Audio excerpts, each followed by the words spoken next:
ये है talks news network और आप देख रहे हैं पॉलिटॉक्स, राजनीति का कच्चा चिट्ठा। महाराष्ट्र विधानसभा चुनाव के दौरान प्रदेश की राजनीति इस बार थोड़ी सी अलग है। दूर विरोधी रहे बीजेपी और अजित पवार के नेतृत्व में एनसीपी साथ साथ चुनाव लड़ रहे हैं। ऐसी ही कहानी उद्धव ठाकरे और शरद पवार के साथ है, जो दोनों महाविकास अघाड़ी के बैनर में चुनावी मैदान में साथ उतर रहे हैं। जब उद्धव बीजेपी के साथ थे तब हमेशा शिवसेना को बड़ा भाई की भूमिका में रखा गया, लेकिन अब हालत कुछ अलग है। इस बार यह पदवी कांग्रेस के सिर बंदी है, लेकिन एमवीए के सभी को बराबरी का दर्जा देकर मतभेद खत्म करने की कोशिश की जा रही है, ताकि बाद में मतभेद की स्थिति पैदा न हो पाए। बता दे, महाविकास अघाड़ी में 255 सीटों पर सीट शेयरिंग का फॉर्मूला सेट हो चुका है। महाराष्ट्र में विधानसभा की कुल 288 सीटें हैं। शिवसेना, कांग्रेस और शरद पवार की पार्टियां 85-85 के फॉर्मूले पर चुनाव लड़ रही है। 15 सीटों पर निर्णय अभी शेष है, लेकिन माना जा रहा है कि इन सीटों पर सीट शेयरिंग 5-5-5 पर होगी, जो स्वयं की सहयोगी पार्टियों को दी जानी है।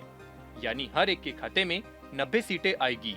अन्य 18 सीटें एमवीए में शामिल अन्य सहयोगी पार्टियों यथा समाजवादी पार्टी, आम आदमी पार्टी को दी जानी है। बता दे, समाजवादी पार्टी, आम आदमी पार्टी और अन्य दलों ने भी महाराष्ट्र में चुनाव लड़ने की इच्छा जताई है। सीट बंटवारे के तहत जो फॉर्मूला सामने आया है, इससे साफ है कि महाराष्ट्र में एमवीए यानी 3 दलों के गठबंधन की जगह इंडिया गठबंधन मैदान में उतरने जा रही है।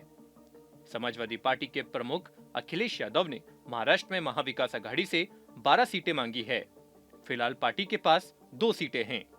पार्टी ने धुले शहरी, भिवंडी पूर्व, भिवंडी पश्चिम और मालेगांव मध्य सहित 5 सीटों पर प्रत्याशियों का ऐलान भी कर दिया है।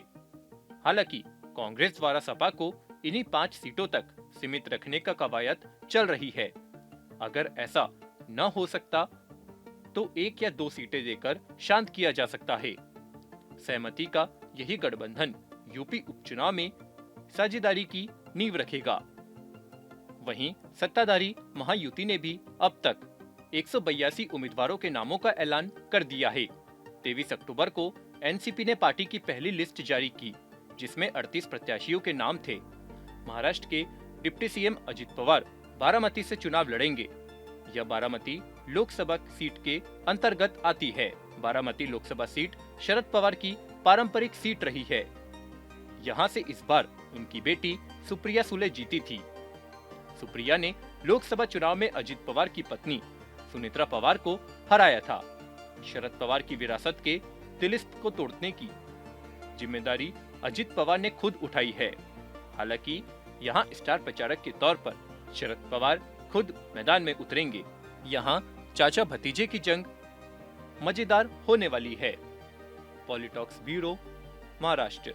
ये है टॉक्स न्यूज नेटवर्क और आप देख रहे हैं पॉलिटॉक्स, राजनीति का कच्चा चिट्ठा।